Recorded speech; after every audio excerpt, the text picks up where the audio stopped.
Assalamualaikum warahmatullahi wabarakatuh.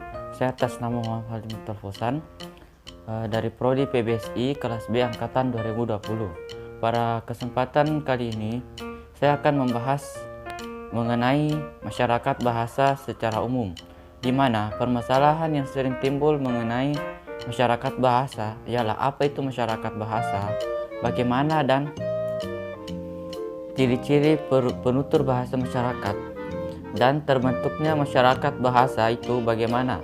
Nah, teman-teman, di sini saya akan membahas mengenai mengenai ketiga masalah tersebut. Sedikit keluar dari pembicaraan. Sebelum masuk ke materi, kita akan membahas permasalahan yang ada. Saya ingin memberikan informasi mengenai kendala yang saya dapatkan selama membuat video ini.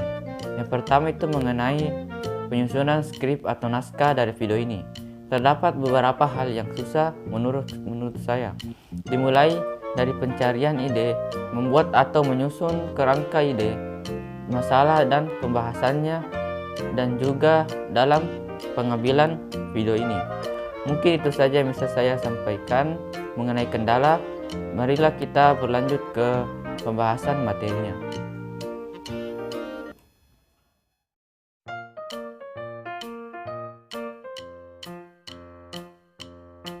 Baik, pembahasan pertama yaitu mengenai apa itu masyarakat bahasa. Definisi masyarakat bahasa tidak hanya akan membahas mengenai masyarakat bahasa secara umum, akan tetapi berdasarkan pada sejarah, budaya, dan politik sebagai satuan dasar definisi dan pemahaman tentang masyarakat bahasa dapat berpegang teguh pada bahasa-bahasa kelompok sosial, jaringan sosial, hierarki, dan individu-individu yang sekaligus merupakan gambaran secara hierarki tahapan-tahapan abstraksi. Menurut L. Bloomfield, yang berdasarkan sistem bahasa yang monolitik berpendapat bahwa masyarakat bahasa adalah sekelompok orang yang menggunakan sistem tanda bahasa yang sama, konsep linguistik yang hampir sama, yang dipengaruhi kuat oleh pendapat bahasa yang homogen adalah konsep Lyons tentang satuan dasar masyarakat bahasa. Menurut Lyons, masyarakat bahasa adalah bahasa tertentu dalam kurung dialek. Chomsky berpendapat bahwa completely homogeneous speech community membentuk satuan dasar analisis bahasa. Konsep Bloomfield, Lyons maupun Chomsky yang menganggap satuan sosial dan budaya tidak penting, tidak deskriptif sosiolinguistik. Namun, seperti yang telah dikatakan, konsep-konsep dan definisi tergantung pada minat penelitian para linguis. Masyarakat bahasa dikelompokkan menjadi masyarakat bahasa berdasarkan sikap sosial, masyarakat bahasa berdasarkan interaksi, masyarakat bahasa berdasarkan jaringan sosial, dan masyarakat bahasa berdasarkan interpretasi subjektif psikologis. Pada masyarakat bahasa di Indonesia memiliki jumlah penutur bahasa Indonesia sebesar 153 juta, di antara kurang lebih 175 juta penduduk Indonesia di atas 5 tahun pada tahun 1995 merupakan masyarakat bahasa Indonesia di Indonesia. Dari bahasa-bahasa yang ada di Indonesia, terdapat 11 bahasa utama dengan patokan jumlah penutur lebih 1 juta orang. Jika penutur lebih 10 juta orang dipakai sebagai rujukan, maka hanya 4 masyarakat bahasa paling utama, yaitu masyarakat bahasa Indonesia, Jawa, Sunda, dan Melayu. Jika fungsi bahasa yang dipakai sebagai rujukan, maka 19 bahasa yang lebih berperan di Indonesia karena digunakan untuk lebih dari satu tujuan, yaitu bahasa Indonesia, bahasa Jawa, bahasa Sunda, bahasa Malay, bahasa Madura, bahasa Makassar, bahasa Minangkabau, bahasa Batak, bahasa Bali, bahasa Aceh, Sasak, Mandar, bahasa Minahasa, Gorontalo, Halmahera, bahasa Nias, bahasa Sangir, Toraja, dan bahasa Bima. Bila bahasa tulisan yang dijadikan patokan, maka hanya terdapat 13 masyarakat bahasa di Indonesia, yaitu masyarakat bahasa Indonesia, bahasa Jawa, bahasa Sunda, bahasa Madura, bahasa Makassar, bahasa Minangkabau, bahasa Batak, bahasa Bali, bahasa Aceh, bahasa Sasak, bahasa Nias, bahasa Sangir, dan bahasa Toraja.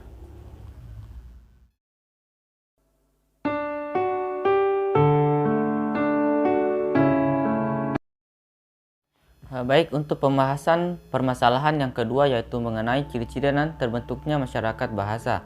Terbentuknya masyarakat bahasa pada intinya, masyarakat tutur terbentuk karena adanya saling pengertian, mutual intelligibility, terutama karena adanya kebersamaan dalam kode-kode linguistik secara terinci dalam aspek-aspeknya yaitu bunyi, sintaksis, dan semantik.